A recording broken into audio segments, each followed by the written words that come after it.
Okay. Hi, Olivia, and hi, Olivia's dad. Hi. Hello. It's nice to see you. Thank you so much for coming in today and arranging this time to meet. I'm glad it worked out for you. Did it work out okay? Absolutely. No problem. No problem. Thanks so much. Are you feeling pretty comfortable right now? You've got a tea. Do you need anything? I'm good. Good. Perfect. Okay. So the purpose of this meeting is to determine how Olivia can function best at school. So we're going to collaborate together to come up with some ideas after what we've learned from this assessment, to create a plan to just optimize her learning opportunities. She's got a year and a half left. So yeah, it's going fast, isn't it? Yeah. So what do you think, Olivia, what are your strengths in education? I would say communicating and like writing and language. Language, communicating, and writing. Yeah. Do you feel like you understand a lot of verbal instruction, or when the teacher's talking, you're able to pick up and understand what they're doing? Yes. Good, good. What do you think are Olivia's strengths? Yeah, language for sure. She has a gift for language. She's always been a very detailed communicator. She understands situations very well. Yeah. Can pick up some text. I would agree, actually. I would say language is one of Olivia's strengths because she does speak two languages. That's correct, right? Right. French immersion has been from K to 11, right? Good, awesome. Okay. What about some difficulties? What is hardest for you at school? Probably math in general. Yeah. It's hard. Is there anything specific about math that you find hard? Yes, doing it really quickly. I find myself often getting left behind in the class, which is hard because like I understand what's going on just at a slower rate than anybody else. Not everybody else, but at a slower rate than teachers teaching. So you've noticed in math class that the time of it, you need a little bit of extra time, or you feel like you're being left behind sometimes. That's interesting that you've noticed that. Good. What about you? What do you think some of her difficulties at school or in education would be? Yep, she's had difficulties with math in the past that we've been able to remediate with some extra tutoring and a little bit more time. And so far, that's about the largest thing I can think of her biggest struggle. Yeah. How do you feel when your body is like pressed for time, or like you have to finish it within this amount of time, or you've only got a few minutes to complete a task? Everything kind of just shuts down, and I like can't do it. Like I had a test just recently, and she was like, "Okay, Elvin, you got like 5 minutes to do this last question," and I like could not do the question because it would have been easy if I had more time. Yeah. So the time limit like basically gave you a 0 on that question. That's really interesting. So I want to show you guys the results of this, and exactly what you've described is what is reflected in this this way. Yeah. Yeah. So I'm going to go to this is all the raw data, but we're going to take a look at these normative curves, right?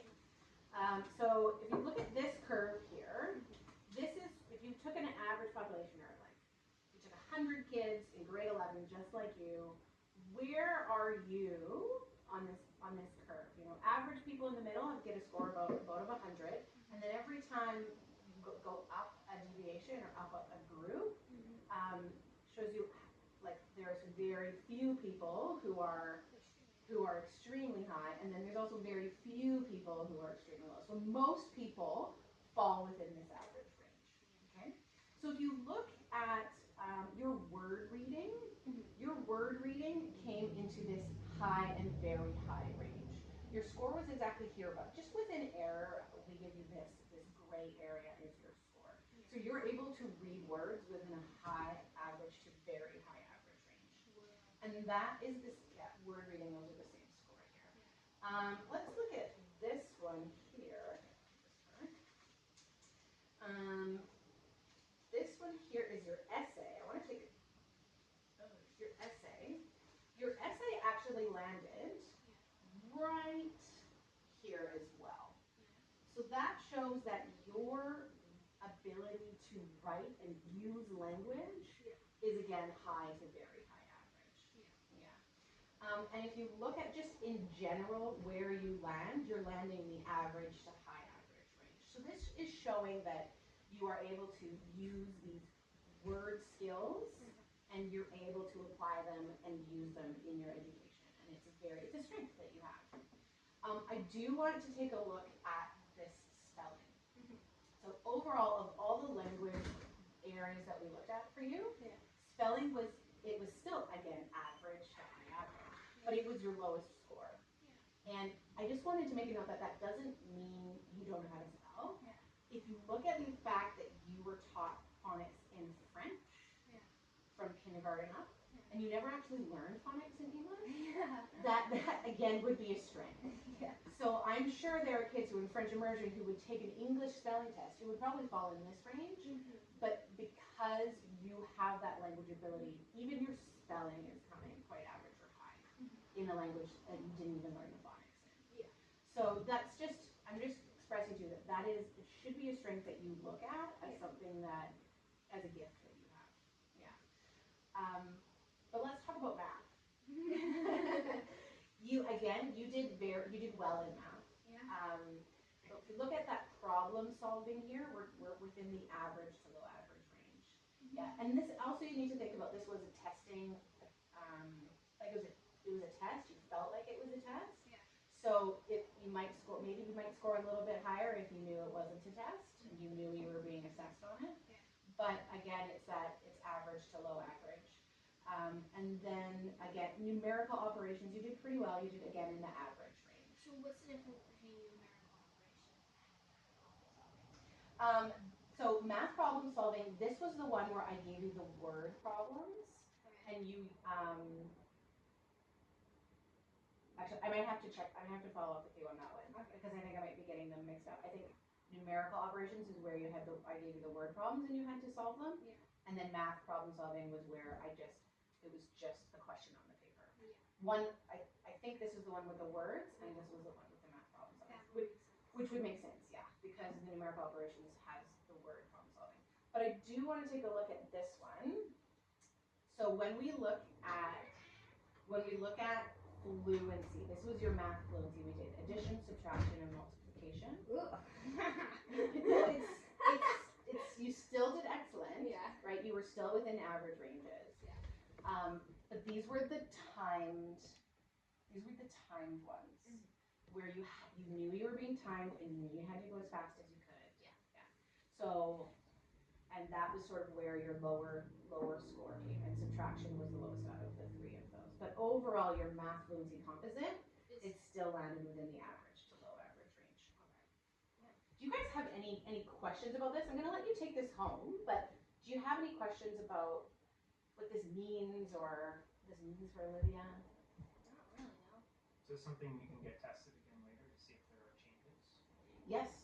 This is something you can do, and over time, you wouldn't want to do it in a few months. You might want to try again in a few years. And it would show either growth in that area. So this basically shows that you understand who you are and how you learn, because you were able to reflect back to me exactly what your strengths were and what some of your challenges are. So well done for knowing yourself. Great. Okay, so now based on everything we know, based on what you believe and know about yourself, how can we play to your strengths? How can we use language as a strength at school? I don't know. I find that lots of teachers already use language and have like lessons are mostly verbal. I personally like it when I also like having visual as well as verbal, because lots of my teachers only do verbal and they don't have that visual. Okay. So I think that would be helpful, but that's not really tying into language. No, that's definitely something we could look at, and just asking teachers about using visual and verbal. That's great if that helps your brain to absorb that information better. What about you? I'd like to see teachers provide opportunities for her to continue being challenged. So beyond give her challenging tasks and challenging assignments that are in line with her capabilities or just beyond. So if we look at that essay score, if a teacher were to challenge you, what would a challenging essay look like for you? Probably longer. Mhm. With using sources, like finding different kinds of sources, and most of the time my essays are my own ideas that I'm writing about, my own opinion. But if I were to be given like maybe like a scientific, like a lab report, I actually struggle with a bit more because it's not based on what I'm thinking about. It's based on what other people saying and then proving what's actually happening. So that's what I would say. Increase the standards to more of an academic, a higher academic standard. That's actually interesting because as you're finishing up in grade 12 and thinking about post-secondary education, that is a skill that is practiced a lot in post-secondary, is taking data from multiple places, absorbing it, processing it, and then putting it out in your own words. So yeah, that should be a practice skill that you should definitely practice in the next year and a half that you have left in high school. So we'll include that. Good. What about supporting some of those difficulties around timed things or feeling like you're left behind in math? That's a hard one. I've actually noticed that teachers already do as much as they can in that aspect. Like oftentimes they plan around shorter days, like focus days. Like, okay, we'll not have a test on that day because we only have an hour in class, and an hour in class is not usually enough for me for a bigger test, even a smaller test. So I can already see teachers planning around that and trying to get us as much time as possible to, do as much as we can. But yeah, I don't know. I don't really see anything that you could change because they're already doing as much as they can. Can I make a suggestion? Yeah. You're becoming an adult, and a part of that is self-advocating for yourself. Yes. So if you know that you're going to need extra time for an assignment or things like that, going to a teacher in advance and saying, hey, Mrs. Chirico, Mrs.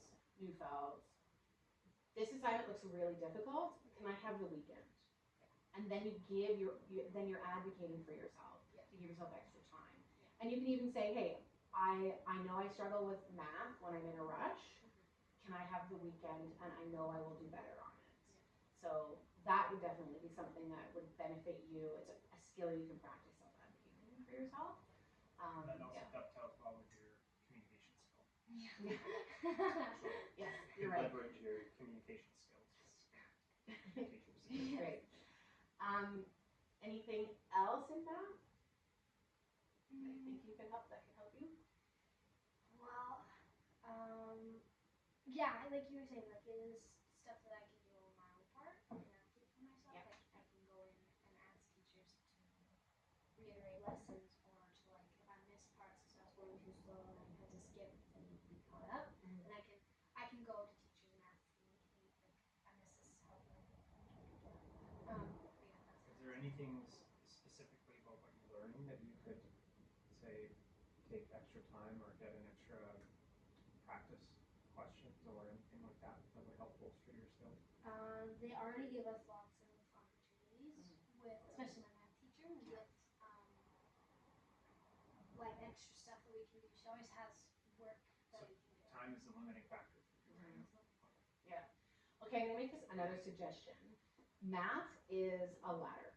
Yes. Every time you're learning a new skill in math, it builds. It gets harder and harder the next time. So you're learning addition, and then you're learning subtraction, and then multiplication and division, and you just go up the ladder, and then all of a sudden you're doing pre-calculus. And if you have made it up the ladder without completely understanding the base skills at the bottom of the ladder, and it's that rote memorization piece. Yeah. So knowing, which is what that math fluency score looked at.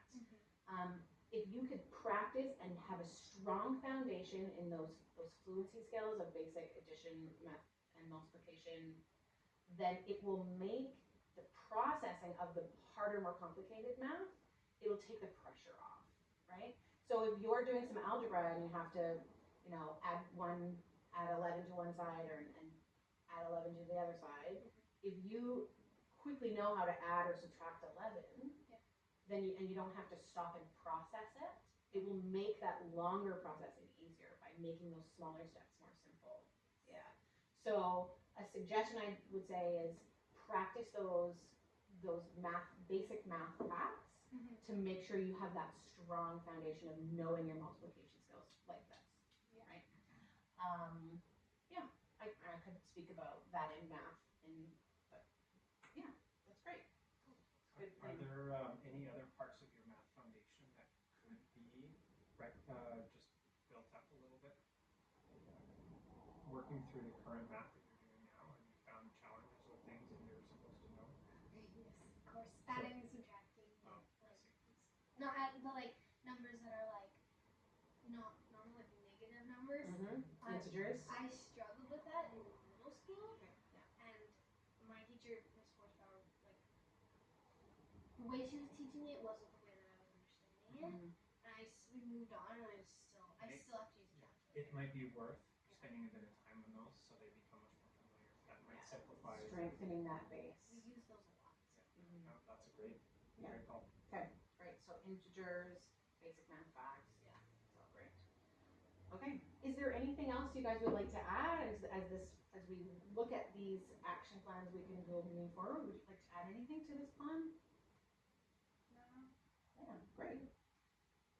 How do you feel like if we worked on these things and communicated about these things, you would be able to function better at school?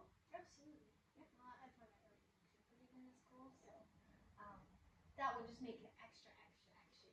Right. To optimize your learning. Yeah. What this meeting was about. Okay.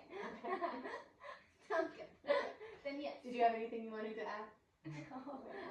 Awesome. Thank you so much for joining today, and I'm really glad you could come and participate with me. Thank you very much. I'm editing that out, you jerk.